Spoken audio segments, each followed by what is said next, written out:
तमाम विद्यार्थियों का डीआर राहड़ बायोलॉजी क्लासेस में स्वागत है। आज के इस सेशन में अपन 27 फरवरी 2025 को आयोजित रीट पात्रता परीक्षा की सेकंड शिफ्ट के क्वेश्चन पेपर में से साइंस से संबंधित संपूर्ण 30 क्वेश्चन का सही व सटीक विश्लेषण करने का प्रयत्न करेंगे। क्वेश्चन में पूछा गया है कि भूकंप की तीव्रता का मापन किस स्केल में किया जाता है, तो राइट आंसर हो जाएगा रिएक्टर स्केल। अगले क्वेश्चन में पूछा गया कि नेटल पादप के डंक में कौन सा अम्ल पाया जाता है, तो इसका सही उत्तर है मेथेनोइक अम्ल। फिर पूछा गया है विटामिन सी की कमी से कौन सा रोग होता है, तो सही आंसर है सकर्वी रोग। अगले क्वेश्चन में पूछा गया कि ध्वनि का तारतम्य किस पर निर्भर करता है, तो ये आवृत्ति पर निर्भर करता है। अगले क्वेश्चन में पूछा गया कि यदि क्षेत्रफल को दुगुना बल को आधा कर दिया जाए तो दाब पर क्या प्रभाव पड़ेगा, तो दाब 1/4 रह जाएगा। नेक्स्ट क्वेश्चन में पूछा गया कि जैव विविधता संरक्षण अधिनियम कब पारित हुआ, तो इसका सही उत्तर है 2002 में। अगले क्वेश्चन में पूछा गया कि वैश्विक ताप रोकने के लिए कौन सा उपाय प्रमुख रूप से किया जाता है, तो इसका सही उत्तर हो जाएगा हरित प्रभाव गैसों को कम करना, अर्थात ग्रीन हाउस गैसों की मात्रा में कमी करना। क्वेश्चन नंबर 8 में पूछा गया कि व्यक्ति समतल दर्पण से 6 मीटर की दूरी पर हो तो प्रतिबिंब व दर्पण के बीच की दूरी बताइए, तो इसका सही उत्तर हो जाएगा 6 मीटर। अगले क्वेश्चन में पूछा गया कि किलो जूल प्रति किलोग्राम में उष्मीय मान का मापन किस में किया जाता है, तो इसका सही उत्तर हो जाएगा कोयले में। नेक्स्ट क्वेश्चन में पूछा गया कि WHO द्वारा शहरों के लिए सुरक्षित ध्वनि का स्तर बताइए, तो 45 डेसिबल इसका सही उत्तर हो जाएगा।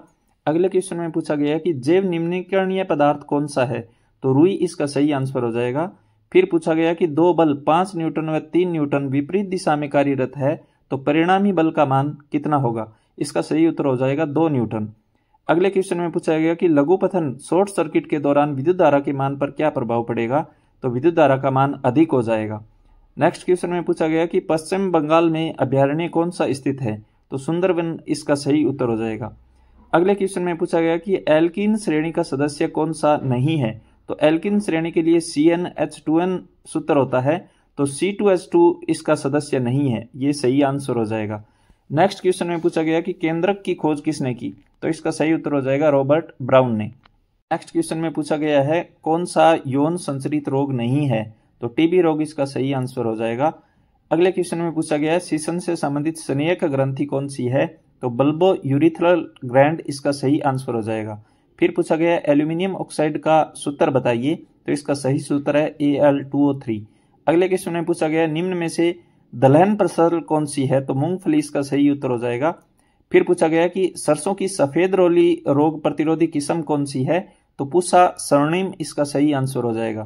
फिर पूछा गया कि समांगी मिश्रण निम्न में से कौन सा नहीं है, तेल और जल इसका सही आंसर हो जाएगा।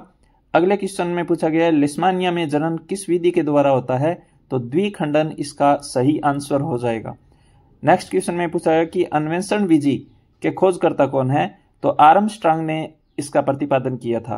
अगले क्वेश्चन में पूछा गया है रोग तथा रोग कारक का सही मिलान कीजिए, तो अपने को पता है कि जुखाम राइनोवायरस के द्वारा होता है, एलिफेंटियासिस वुचेरेरिया ब्रैंकोप्टाई के द्वारा होता है, अमीबाइसिस एंट अमीबा के द्वारा होता है, और न्यूमोनिया साल्मोनेला न्यूमोनी के द्वारा होता है। क्वेश्चन नंबर 26 में पूछा गया है कि एक समान वृत्तीय गति के लिए क्या आवश्यक है, तो इसका सही उत्तर हो जाएगा एक समान चाल। क्वेश्चन नंबर 27 में पूछा गया कि मनुष्य में बुद्धि, स्मृति, आवेग, संवेग के प्रवाह का नियंत्रण किसके द्वारा किया जाता है, तो इसका सही उत्तर हो जाएगा तंत्रिका तंत्र के द्वारा, न्यूरल सिस्टम के द्वारा। क्वेश्चन नंबर 28 में पूछा गया कि कांच की छड़ को रेशम के कपड़े पर रगड़ने के दौरान छड़ पर कौन सा आवेश आएगा, तो धन आवेश इसका सही उत्तर हो जाएगा। अगला क्वेश्चन है परीक्षण जो जिस कार्य के लिए बनाया गया है यदि उसकी पूर्ति करे तो ऐसा परीक्षण क्या कहलाता है, तो इसे वैद्य परीक्षण के नाम से जाना जाता है। 30 नंबर क्वेश्चन में विज्ञान की परिभाषा से संबंधित क्वेश्चन पूछा गया था। उन सभी विद्यार्थियों को धन्यवाद जिन्होंने अपनी स्मृति के आधार पर हमारी टीम का इन क्वेश्चनों को संग्रहित करने में सहयोग किया। हमारा प्रयत्न सभी क्वेश्चंस के सही व सटीक आंसर देने का रहा है। फिर भी यदि किसी विद्यार्थी को किसी क्वेश्चन या आंसर से संबंधित कोई डाउट हो तो अपने अमूल्य सुझावों से कमेंट बॉक्स में अवगत जरूर करवाएं। चैनल को सब्सक्राइब नहीं किया है तो सब्सक्राइब करें, लाइक तथा शेयर करें ताकि हम भविष्य में आपके लिए और अधिक महत्वपूर्ण कंटेंट उपलब्ध करवा सकें।